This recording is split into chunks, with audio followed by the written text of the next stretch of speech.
Earthing और grounding दोनों ही अलग चीजें होती है और दोनों में कॉमन बात ये होती है कि आपकी अर्थिंग भी जमीन से कनेक्टेड होती है एंड आपकी ग्राउंडिंग भी जमीन से कनेक्टेड होती है। और फिर न्यूट्रल, जो आपका न्यूट्रल पॉइंट होता है आपके घर में आने वाला, ये भी जमीन से कनेक्टेड होता है, ये भी जमीन से कनेक्टेड होता है।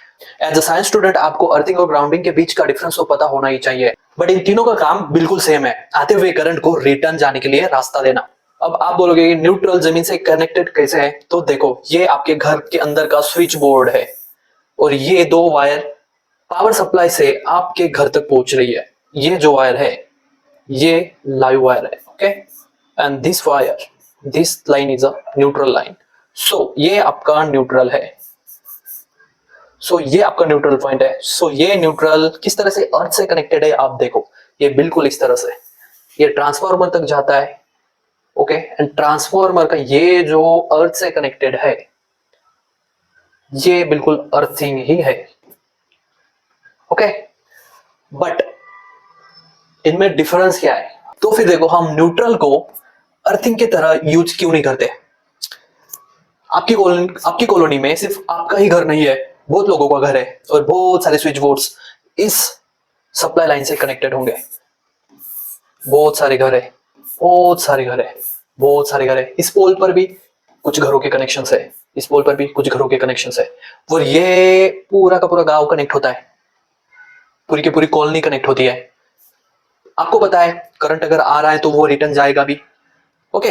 तो आने के लिए, उसको आने के लिए ये लाइन है और ये एक फेज है और ये भी एक फेज है और इसको एक तीसरा फेज कहो और ये जो है न्यूट्रल है।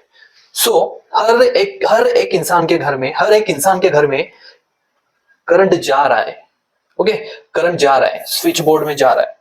फिर आप यहाँ पे एक डिवाइस कनेक्ट कर दोगे, डिवाइस कुछ तो डिवाइस कनेक्ट कर दोगे, वो डिवाइस में से करंट फ्लो होता हुआ न्यूट्रल में जाएगा, फिर न्यूट्रल से होता हुआ सप्लाई लाइन पे जाएगा, सप्लाई लाइन पे, और वो इस तरह से ट्रांसफार्मर तक पहुंचेगा और ट्रांसफार्मर का ये जो अर्थ है यहां तक अर्थ में चला जाएगा। आने वाले करंट को जाने के लिए रास्ता मिल गया, आपका सर्किट कंप्लीट हो गया, आपका डिवाइस चल गया। तो फिर अब ये न्यूट्रल क्यों नहीं रहेगा बताइए। तो अभी देखिए इस न्यूट्रल को हम अर्थिंग की तरह ट्रीट क्यों नहीं कर सकते। आपने अपने घर का करंट तो रिटर्न इस न्यूट्रल में भेज दिया, वैसे ही आपका पड़ोसी भी उसका न्यूट्रल यूज करेगा और करंट को वापस न्यूट्रल लाइन से ट्रांसफार्मर तक भेजेगा और फिर अर्थ तक जाएगा। उसी तरह से दूसरा घर वाला भी, उसी तरह से तीसरा घर वाला भी, उसी तरह से चौथा घर वाला भी, उसी तरह से पांचवा घर वाला भी, सबके सब अपना अपने घर में आता हुआ करंट को रिटर्न भेज रहे न्यूट्रल के जरिए ट्रांसफार्मर तक और ट्रांसफार्मर के जरिए अर्थिंग तक। तो इतना अगर करंट वहां पे रिटर्न में फ्लो हो रहा है तो कितनी पॉसिबिलिटी है कि ये यहाँ पे आपको 0 वोल्टेज और 0 एम्पियर मिल जाएगा इस पॉइंट पे, कितना चांस है। तो यही रीजन होता है कि आप न्यूट्रल को अर्थिंग की तरह यूज नहीं कर सकते। अभी भी समझ में नहीं आ रहा तो और एक बात बताता हूं। समझो एक पॉइंट है, यहाँ पे दो तरफ से करंट आ रहा है और तीन तरफ जा रहा है, तो इन तीनों का जो टोटल होगा एम्पियर, जितना करंट इन तीनों के अंदर में फ्लो हो रहा है उतना ही करंट इन दोनों के अंदर में होगा। ये बिल्कुल दोनों इक्वल होंगे, ये दोनों बिल्कुल इक्वल होंगे, ओके। और अगर इस पॉइंट को अगर आपने टच कर दिया, इस पॉइंट को अगर आपने टच कर दिया एंड आपने इसको टच कर दिया और आपका एक पैर जमीन से लगा हुआ है, तो यहां से करंट सीधा आपके पैर से, हाथ से होता हुआ जमीन तक पहुंचेगा और आप इस सप्लाई में आ जाओगे, तो करंट तो लगना ही लगना है। इसलिए जो हमारा सप्लाई लाइन पे न्यूट्रल होता है वो टोटली 0 वोल्टेज नहीं होता है, उसमें कुछ ना कुछ रिटर्न करंट होता है, मे बी बहुत ज्यादा रिटर्न करंट हो सकता है। तो न्यूट्रल को टच करना, आपके घर के अंदर में जो न्यूट्रल पॉइंट है इसको टच करना रियली रिस्की, इसको टच करना बहुत ज्यादा रिस्की है। तो अभी अर्थिंग को समझिए। अर्थिंग कुछ कंट्रीज में सरकार इसी सप्लाई लाइन से आपके घर तक पहुंचा देती है, पर फिर भी वो न्यूट्रल से ज्यादा सेफ होगी। क्यों पता है? ये ट्रांसफार्मर को छुएगी भी नहीं, ट्रांसफार्मर को बाईपास करते हुए अर्थ से कनेक्ट होके आएगी।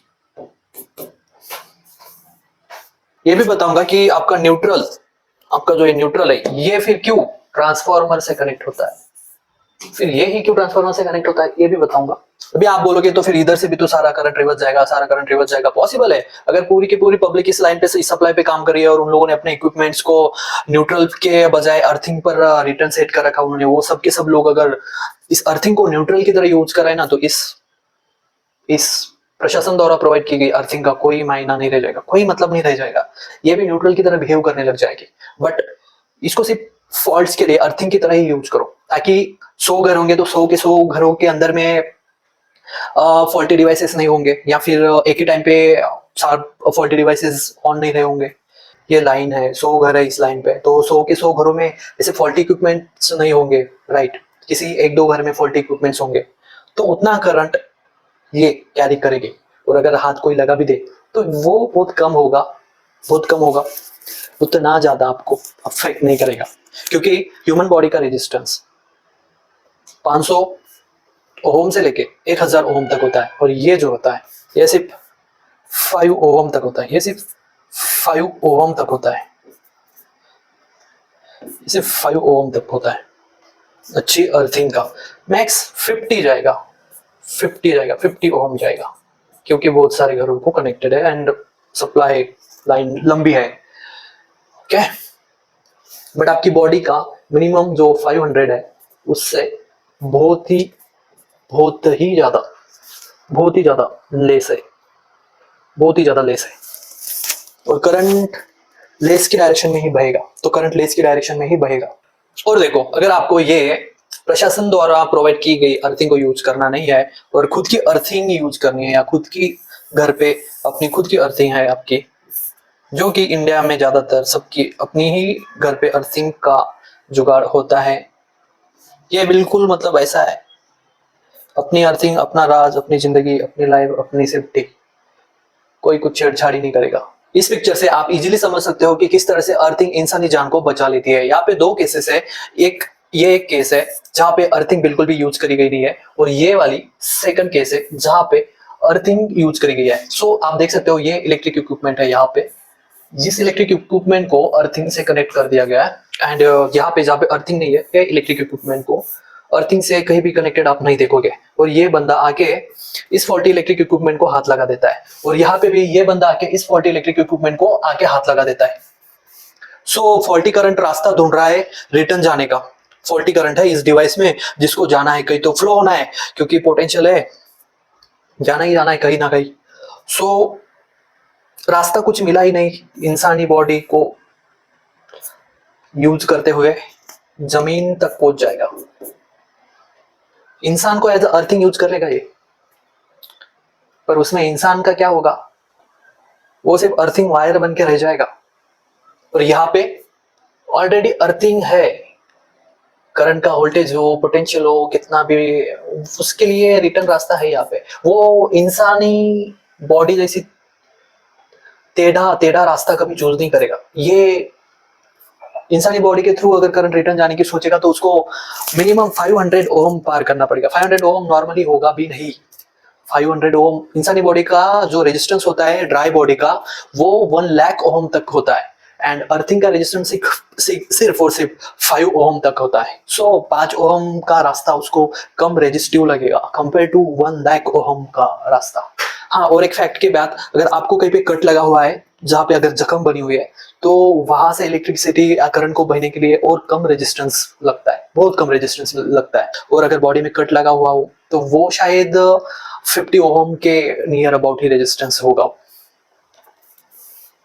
तो फिर अर्थिंग की वजह से आपका फॉल्टी करंट अर्थ तक पहुंच जाता है इजीली। और अगर अर्थिंग नहीं दी गई है तो इंसान को ही वो यूज करेगा एज अ रिटर्न पाथ। इस तरह से अर्थिंग वर्क करती है और इंसानी लाइफ को गार्ड करती है। तो आपके घर में आपकी एक डेडिकेटेड अर्थिंग होना बहुत ही ज्यादा इंपॉर्टेंट है। इस इमेज में आप और बेटर देख सकते हो कि क्या है, यहाँ पे प्रॉपरली अर्थ है और यहाँ पे अर्थिंग नहीं है। सो ये फॉल्टी इक्विपमेंट है जिसमें करंट है, और इस इंसान ने इसको टच कर दिया तो करंट इसके थ्रू जमीन में चला जाएगा। इसको शॉक लगेगा। यहाँ पे 2 वायर्स यूज करी हुई है, एक्चुअली एक ही वायर सफिशिएंट होती है, बट ये आपका अर्थिंग रॉड है, ये दोनों वायर्स को एक ही पॉइंट पे यूज करी होती है और ये एज अ अर्थिंग यूज करी होती है। क्योंकि कैसे होता है, आपके अर्थिंग रॉड, आपका जो अर्थिंग रॉड होता है वो आपके घर के बाहर कहीं पे गाड़ा होता है, किसी भी एक्सीडेंट की वजह से अगर कोई एक वायर ब्रेक हो जाए तो रिटर्न करने के लिए दूसरा रास्ता साबुत हो, तो उस वजह से बिल्कुल इस तरह से ये काम करती है। अभी बता, इस तरह से काम करती है। और ये क्या मटेरियल है यहाँ पे, और ये अर्थिंग किस तरह से बनाई जाती है, क्या मटेरियल इसके अंदर डाला जाता है, ये पूरा जो जुगाड़ है ये है अर्थिंग का जुगाड़। एक कॉपर का मेटल यूज किया जाता है। कॉपर का मेटल इसलिए यूज किया जाता है कि उसकी कंडक्टिविटी ज्यादा होती है, करंट इजीली उसमें से पास हो जाता है। और यहाँ पे चारकोल यूज किया जाता है, मतलब कि वो कोल होता है, कोयला यूज किया जाता है जो कि लकड़ी से बनता है। बट लकड़ी तो इंसुलेटेड होती है, तो फिर कोयला कैसे यूज करता है इसमें, वो तो इतना अच्छा कंडक्टर है भी नहीं कोयला, फिर भी कोयला क्यों डालते हैं इसके अंदर में, बताता हूँ। कोयले के साथ साथ सॉल्ट भी डाला जाता है, जो आप खाने में सॉल्ट डालते हैं, नमक, वो एंड मॉइस्चर यानी कि वाटर, गीलापन बना रहे इसलिए। और ये तीनों का मिक्सचर एक अच्छा कंडक्टिव कंडक्टर बना देता है इस मिट्टी को या फिर इस जमीन को, जिसकी वजह से आपका जो फॉल्टी करंट है वो इजीली यहाँ से ट्रांसफर हो जाता है। अभी बताता हूँ कि इसके अंदर में ये चारकोल क्यों यूज किया जाता है। आपको पता है कोयला जो होता है वो पोरस होता है, मतलब उसके अंदर में पानी को एब्सॉर्ब करने की कैपेसिटी होती है।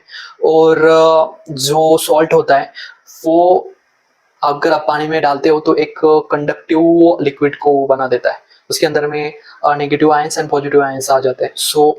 वहाँ पे नमी बनी रहे, वाटर का मॉइस्चर बना रहे, इसलिए हम वहाँ पे कोल का यूज करते हैं। बस उतना ही कोल का यूज है उस केस में, ताकि नमी बनी रहे और वो पूरा का पूरा ये एक जमीन का ये जो पोर्शन है वो एक अच्छा कंडक्टर की तरह बिहेव करे, और जो भी फॉल्टी करंट है वो इस अर्थ के अंदर में डिसिपेट हो जाए। आप देख सकते हो आयंस डिजॉल्व इन वाटर, यहाँ पे आयंस मिलेंगे आपको, sodium and chlorine as a negative, और इन दोनों को मिला के बनता है सॉल्ट। इन दोनों को मिला के बनता है सॉल्ट। तो इस तरह से आपका अर्थिंग का जुगाड़ होता है। तो ग्राउंडिंग और अर्थिंग में क्या डिफरेंस होता है, एक छोटा सा डिफरेंस होता है।